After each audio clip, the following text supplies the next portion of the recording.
Hello everyone. Today I am here to discuss my topic, that is PN junction diode. As we know that in electronics engineering, diode is a basic element, and this is the element which is used mostly in the electronics field. So in each and every electronics devices, in most of the devices we are using diodes, which is very helpful in the circuits. So today we will discuss about that, what is this diode, PN junction diode, and how it works, and also its VI characteristic. So as we know that diode is made up of two words. First one is die means two, and the rest part, that is ODE, it comes from the electrode. As in electrode, last three letters are ODE. So die plus ODE, it becomes diode. So electrode is what? That is two terminals. So we are talking here that two terminals are there, and the electronic device which is with two terminals, that is called diode. And as we know that in electronics we are making this diode with the help of semiconductors. Now with the diode there is a PN junction. So what is PN junction? Basically when we combine the P type and N type semiconductors, so in between these two there is a junction that is called PN junction. This junction lies between the P type semiconductor and N type semiconductor, so it is called PN junction. So this complete diode is known as PN junction diode. Now come to its construction part. So this PN junction diode is made up with the P type semiconductor and N type semiconductor. When these two are combined, a junction is formed, and there are two terminals with these P type and N type semiconductors. The terminal which connected with the P type semiconductor, that is called the anode terminal, and which represent with the positive side. And the another terminal, that is cathode, and it is a negative terminal because it is connected with the N type semiconductor, so it is the cathode terminal. So this is the basic construction. How it will be formed? So there are different fabrication techniques through which we can connect the P type and N type semiconductors.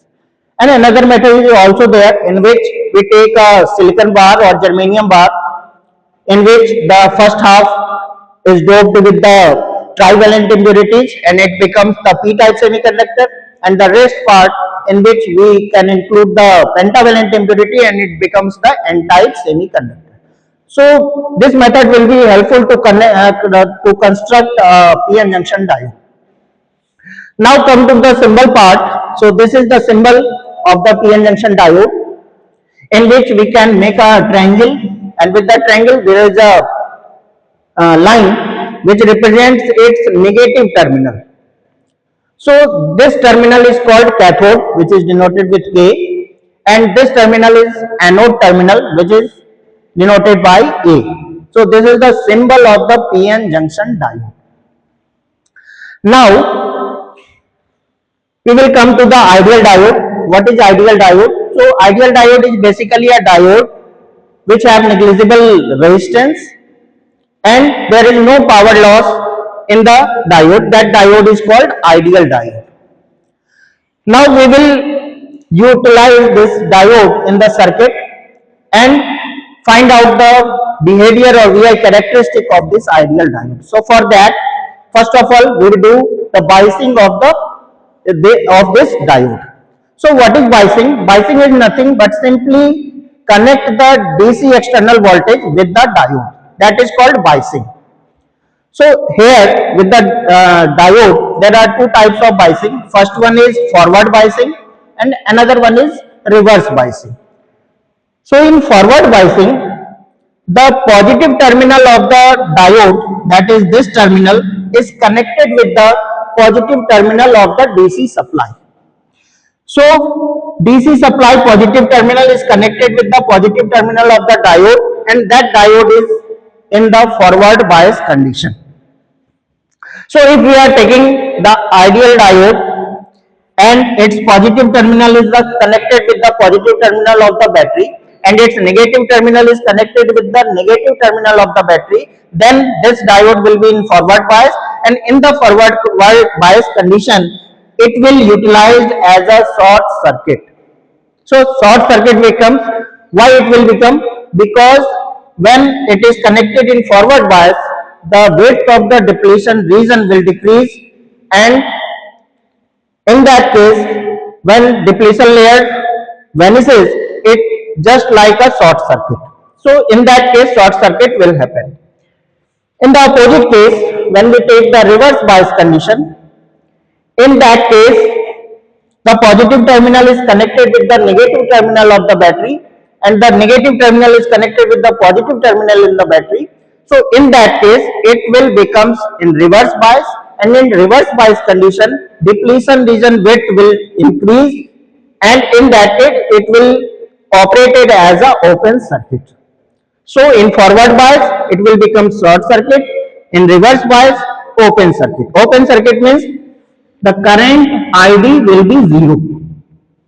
And in short circuit means there is a certain value of ID which will flow through this circuit. And the value of this current is limited by the circuit, that there how much load is connected or what is the voltage source. According to that, ID will be limited. So according to these two, we can make the characteristic of the ideal diode. So for finding the VI characteristic, as we know that voltage is represented at the x-axis and current will be represented on the y-axis. So on x-axis we will represent voltage. So with the help of these two, we will make the VI characteristic of the ideal diode. When it is short circuited and we will apply the positive voltage, so after 0, this is point 0, and after 0 when we increase the voltage, the current will increase at that instant because it is short circuit. So you can see that at this point the current is increased directly.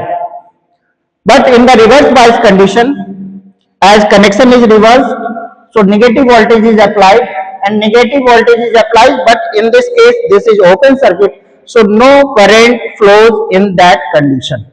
So you can see the voltage will be increased in the reverse bias condition, but there is no current in this particular case.